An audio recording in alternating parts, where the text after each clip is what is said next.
Good evening, I'm Jason Vio. Katarina is away. Here's what's making news tonight. A lengthy delay to get a work permit for one local man, and the way he went about getting it was risky. A plea for help from a local food bank as the number of people who require those services goes up significantly. And no more emergency declaration over a shortage of local ambulances, but officials say the healthcare crisis isn't over. Thanks for joining us. A Peruvian man finally has his work permit after waiting a year and a half. Daniel Torres Flores works as a deckhand for Pili Island Transportation. He's been caught up in a backlog of applications due to the pandemic and an influx of immigrants from Afghanistan and Ukraine. But as Dale Molnar tells us, he's had to risk everything in order to get this permit for a better life. The system is not working, and all I want is just my case to be looked up. Daniel Torres Flores applied for a postgraduate work permit back in May of 2021. It usually just takes a few weeks, but as of September, he hadn't received it. After so many frustrating months, he decided to take a chance. He went over to Detroit through the tunnel so he could turn around and apply for the permit back at the Canadian border.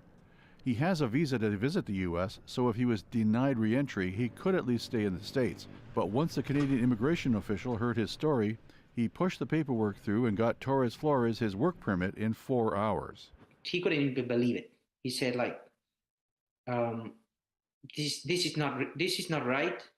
You get screwed by the COVID, but definitely the office is not doing anything to help you. He really see my case, and he was really supportive and sympathetic with my case. The work permit now gives Torres Flores employment insurance benefits and Ontario health insurance. He needs EI benefits during the winter months when he is laid off from the ferry. All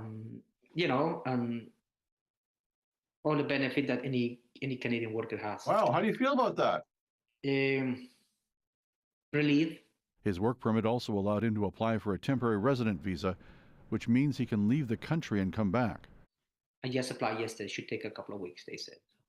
Now, an immigration lawyer we talked to says Torres Flores got pretty lucky here, that he could have been turned back. He says they don't usually do this here. That is extremely rare. If he already had valid status in Canada and he crossed into the US and came back, it's not that it wouldn't happen. It's just that you're at the mercy of the officer at that point. Kadri says the backlog of applications is improving, but it will likely take until the new year before the situation returns to pre-COVID levels. Torres Flores says the border official also put in a request to expedite his application for permanent resident status. An immigration spokesperson tells CBC News that they are seeing historic levels of applications, and as of September 30th, had processed 354,000 permanent residents to Canada and are hoping to process about 100,000 more this year. We continue to do everything we can to reduce processing times, and we thank the applicants for their patience and understanding, writes the media relations person. Torres Flores hopes his permanent resident status comes soon so he can get a better paying job with Pili Island Transportation. Dale Molnar, CBC News, Windsor.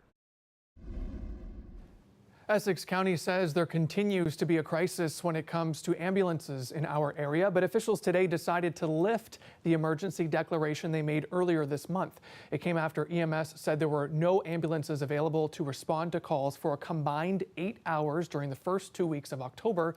Those are called code black alerts. That 8-hour total is more than the previous 3 months combined. The county says systemic issues still exist and nothing has been done to address those, but there were only a couple of minutes of code blacks since the emergency was declared. And an update now on a story we brought you last night. Police have made an arrest after a reported sexual assault near the University of Windsor. Now, the assault happened Tuesday night, according to police. A student was walking down Wyandotte near Randolph. She reported that a man grabbed her from behind and touched her sexually. Police have arrested a 25-year-old facing charges related to sexual assault. And a report from Food Banks Canada shows an increase in visits, and this trend is also happening right here in Windsor, Essex. Windsor residents, even newer ones, are using food banks to put meals on their table. A first-time visitor says inflation is one of the biggest factors, but not the only one. You don't have that much of job opportunities as well. So like when students, when we came here as students, we did have our own financials planned out, but the inflations and the high prices are so much shaking us right now. So actually things like this do actually help you out. The Food Banks Canada report says roughly 1.5 million Canadians visited more than 4,700 food banks across the country in March, a 15% increase from the same month last year and a 35% increase from the same month in 2019. The CEO of Food Banks Canada says inflation and what they call Canada's broken social support system are behind the increase in visits. In Windsor, Essex, more than 46,000 people were served from January to September of 2019. This year, that number jumped to more than 74,000, an increase of about 61%. The CEO of the UHC Hub of Opportunities says she's not surprised to see the increase in visits. It immediately told me I need to do something. I need to advocate. I need to help people in need. And it made me quite sad to think that that many people needed to utilize a food bank. Muir is asking Windsor Essex residents to donate $5 in order to help those who rely on food banks. If everyone did that, we would be able to buy and purchase foods that are needed, and we'd be able to help everyone. Or you can donate by dropping off food as well at one of the locations, and everything is listed on our website. There's a major push to get more homes built in Canada. All levels of government are introducing programs to tackle the housing shortages and affordability crisis. But relaxing rules and providing more money may not be enough because there's a shortage of skilled workers to do the building. And as CBC's Katie Nicholson reports, that problem is probably going to get worse. After 13 months, the final touches on this Toronto home. Christopher Smith has a full team today, and in this industry, that's increasingly rare. We're seeing a significant skill gap, just the ability to find people that are qualified to do the things that are needing to get done is becoming more and more difficult. While Canada needs millions of homes in the next 10 years, it also needs the people to build them. When you factor in projected retirements, the industry will need to recruit more than 170,000 workers by 2027. It's a tough sell when you're competing against working in an office and, having a temperature control environment, not a lot of heavy lifting. That's all true, agrees carpenter Kwame McKenzie, but more students could be encouraged to get into the industry. I just don't think it's pushed a lot in school. You're really told to go to college.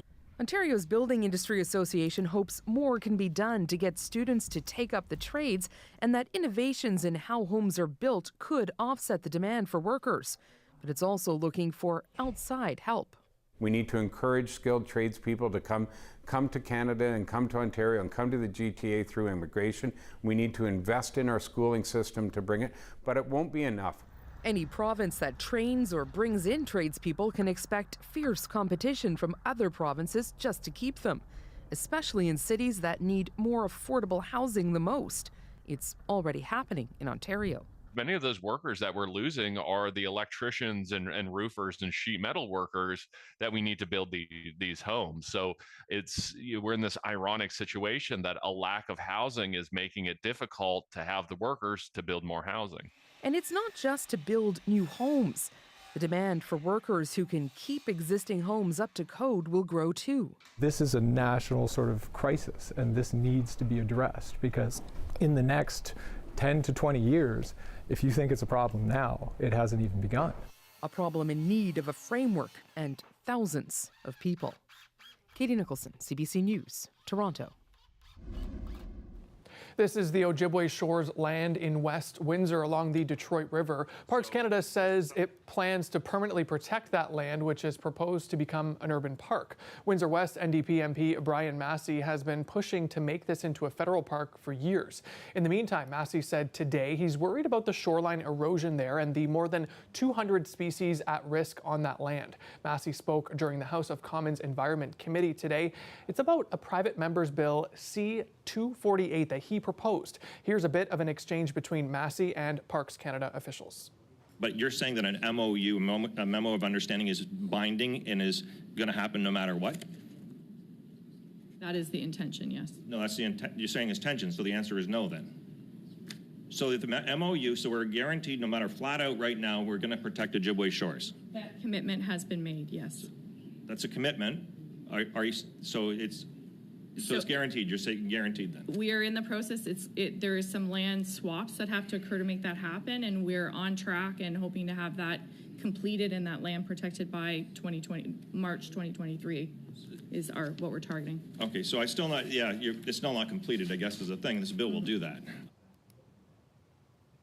Parks Canada says they've been working on a plan to create a national urban park with the Ojibwe lands along the Detroit River since last year. They have released a draft document, but it's still in the consultation phase. The committee heard today that the Parks Canada process plans to have the urban area open in 2025, and Bill C-248 would make that happen quicker and turn it into a park much quicker, they say. Now, members of the Environment Committee will review the bill line by line on November 15th. Once that's done, it'll go for a third reading vote in the House of Commons.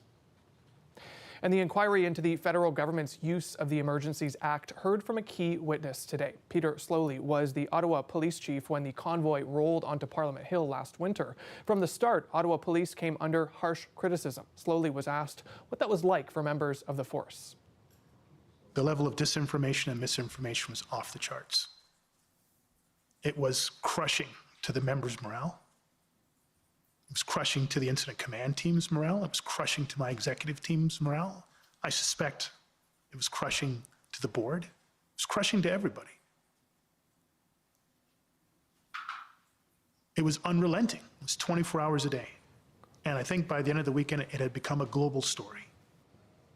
Much of the criticism of Slowly, including from witnesses this week, was that Ottawa police were unprepared. But today he said that even in hindsight, he doesn't think early intelligence reports suggested protesters would dig in and remain. He said that assessment quickly changed, and on day 4 of the protest, an Army officer told him the protest had, quote, elements of an insurgency. Meanwhile, protests in Iran are still going strong today, especially in areas with Kurdish populations. Mahsa Amini was from a Kurdish town, and her death in custody sparked the protests. CBC's Abby Kuhavasan has the latest. This week marks 40 days since the death of Mahsa Amini. That's the traditional mourning period in Iran. To commemorate, people marched to her gravesite in Iran's western Kurdistan region. Then they chanted anti-government slogans, including "We shall topple the dictator." A Norway-based group that monitors rights violations there says security forces not only blocked people from entering the cemetery, but also opened fire and injured more than 50 civilians. Now, this week also marks 40 days since the death of 16-year-old Nika Shakarami. She was killed at a street protest. Tens of thousands of people went to the cemetery where she's buried, and again, officers responded with violence. I spoke to Dr. Omid Shams at the University of Portsmouth, and he says the Revolutionary Guard is among other security forces crushing dissent. IRGC has been active from the beginning of the protests. They are suppressing people. They are on the streets, killing people, along with the police officers, security forces, and intelligence agents that we call them plainclothes agents. Amnesty International says at least 8 people have been killed since Wednesday. Since Mahsa Amini's death, more than 230 people have died, including 29 children like Nika. The regime blames the West for the demonstrations. Iranians on the streets in various parts of the country say they want an end to this authoritarian regime, and they are determined not to give up their fight for basic human rights. Abby Kuwadasan, CBC News, London. And here in Windsor, an event is being held tomorrow along the riverfront. It's called the Human Chain, and it will be one of many happening in cities across the world. People will link together in support of a revolution in Iran following the Mahsa Amini protests and also the downed flight of PS-752. That plane was shot down in January 2020, killing all 176 people on board. One Windsor grad student is promoting the event taking place here. She says this is a way for her to fight justice for herself and for others. This is about morality police in Iran who they just they control especially women about what they're wearing, especially the hijab and stuff. So not just hijab, everything that we're wearing is important for them. they control this, and if they are in a street and you're passing by and you're not proper in their mind, so they arrest you. I had like 3 experiences with them in person, like they assaulted me or arrested me. But apart from those 3 times, it's been like every day that you are just in the street walking. You, as a woman, you need to be aware that they must be somewhere, they must pass you. I just dreamed of having a snow on my hair. I mean, that's really a teeny tiny small dreams. I mean, that's nothing according to big dreams maybe, but I had that dream. It feels like you powerless, but you want so much to do something, to change it, to stop it from happening for others, to stop things happening for those, the same thing that happened to you. You just want to stop it, like stop, just enough. In other news, restaurants in Canada are among the businesses that are desperately short of workers. The industry is reported to be looking for 170,000 hosts, servers, and cooks. That's more than double the number of vacancies that existed before the pandemic. And now some owners are going to new lengths to hire those workers and convince them to stick around. The CBC's Paula Duhacek explains. 24-year-old Maddie Vine has prepared dishes at many different restaurants. What most had in common, a lack of health benefits. I didn't even bother trying to get medication for a long time because I knew that it was going to be really expensive. Her current restaurant is changing things up. It introduced a benefit plan this summer. I've always wanted it when I was serving, so I felt like when given the opportunity to do it, I would pay it back to my staff. Sure, it's a helping hand, but in a sector scrambling for workers, it's also a business decision.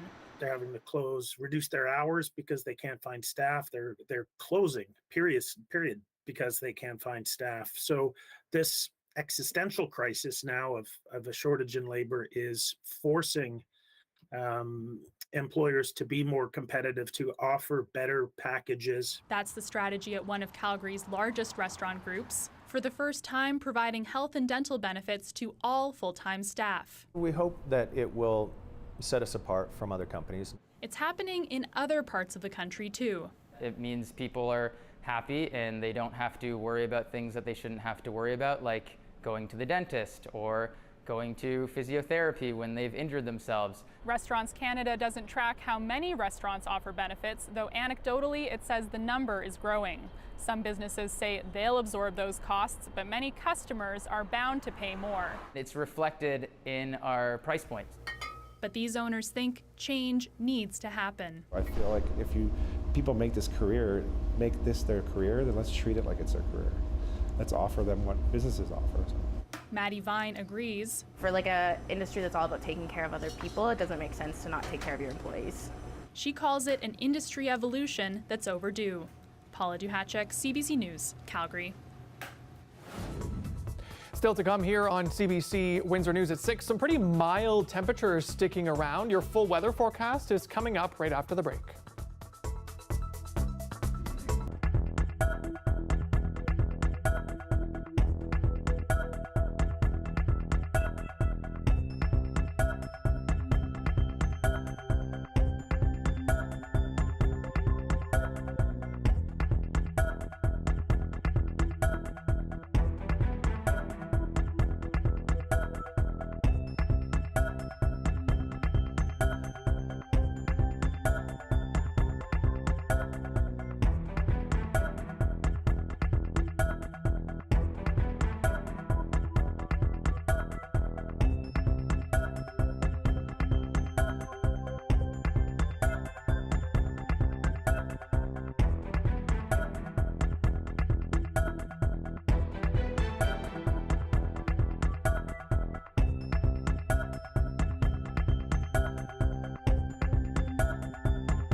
And time now for a live look at weather, and for that, Josiah Sinanen joins us. Josiah, I have to say, over the last couple of days, I've learned that I really need to bring my ice scraping thing out of the garage because the windshields have been frosting up and freezing a little bit, and I had to use my finger to kind of clear it away.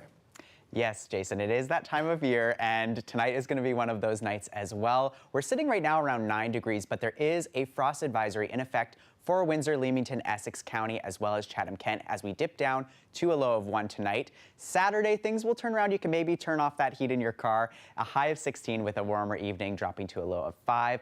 Sunday, clouds roll in and a high of 16 with a 60% chance of showers that evening and a low of 12. Those showers will be continuing into Halloween Monday and into Monday evening, but not getting too cold. High of 16 on Monday and a low of 9. Something to keep in mind for any trick-or-treaters out and about that evening. It should be comfortable, but possibly a little bit wet. And finally, on Tuesday, some sun currently forecasted with a nice high of 18 and a low of 8 with a clear night. So not too bad, Jason. So maybe a soggy evening for trick-or-treating, but certainly a good idea to keep those plants covered this evening with that frost advisory. But it'll also be a chance for us to kind of tuck in and catch Game 1 of the World Series, and there's a bit of a local connection to that. Tell us about that. Yeah, so Jason, if you haven't heard already, it is Game 1 of the World Series tonight. Things tee up in a little bit here at 8:03 on the dot, with the Phillies taking on the Astros in Houston. And in case you haven't already heard, the buzz this year around the Phillies is that their success is being credited to a Southwestern Ontario legend. General Manager Rob Thompson is the first Canadian-born manager to bring a team to this point. He replaced Joe Girardi and really turned things around for the Phillies. So it's a really exciting night. And the best part about this story, Jason, is a lot of locations have claimed Rob Thompson, but his hometown pride is shining bright in Corunna in southwestern Ontario, just south of Sarnia. Okay, so we'll stake that claim here for us watching as we watch Game 1 tonight. And a lot of people will be cheering on the Phillies. And Afternoon Drive visited Corunna to see what was happening, right?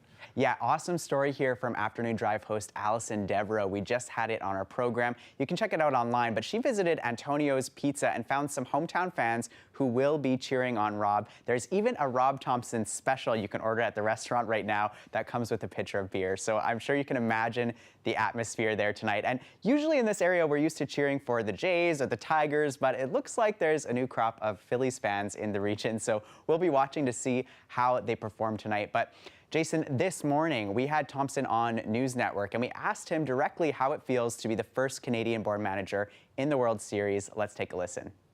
There's been so many firsts this year. I really haven't had time to really think about it.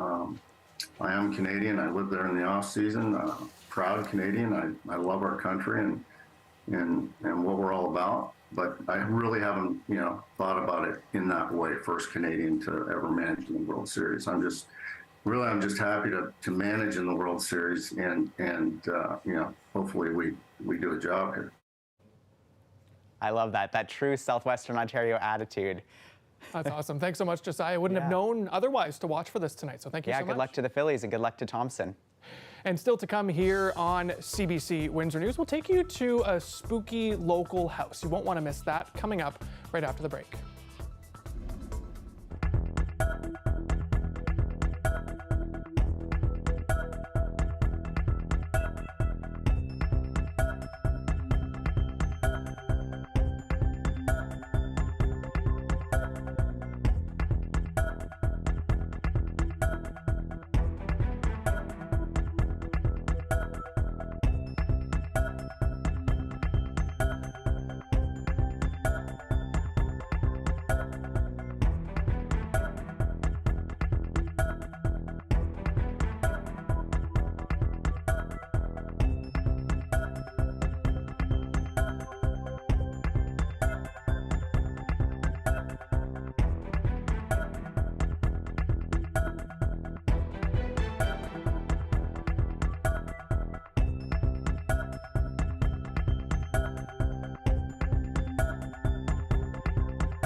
Gas prices are rising, and one expert says it's likely they'll hit a new high this winter. I think we could hit $1.85 next week, maybe a little higher, or we could be as low as $1.75. I think we're sort of in that tipping point where markets may take a bit of a breather. What is going to drive prices higher, though, will be colder weather. He says we could hit the $2 mark by December. The average price for a liter of gas is up by about 20 cents this week. By the weekend, it will be up another 4 cents to 181, and that's the highest number since July. McTagg says today is the best time to fill up, despite another forecasted drop on Sunday. Elon Musk has taken over Twitter, and he's cleaning house. The billionaire has already fired the company's CEO and CFO. Musk accused the two executives of misleading him about the number of spam accounts on the platform. Many more job cuts are expected. Musk paid $44 billion for the social media platform. What's next for the platform is unclear, though Musk has said he intends to loosen content restrictions and reinstate banned users. And we would like to leave you with some great local Halloween decorations. With the big day just a couple of days away, Windsor is certainly at peak spookiness. The owners of this house on Gladstone have outdone themselves with tombstones, animatronic puppets, and of course, a zombie. I think if I were a trick-or-treater, I may walk, but probably run right on past this house. Well, that's it for CBC Windsor News. Thank you so much for watching. For news anytime, head to our website, cbc.ca/Windsor. The Rick Mercer Report is coming up next. Have a great night.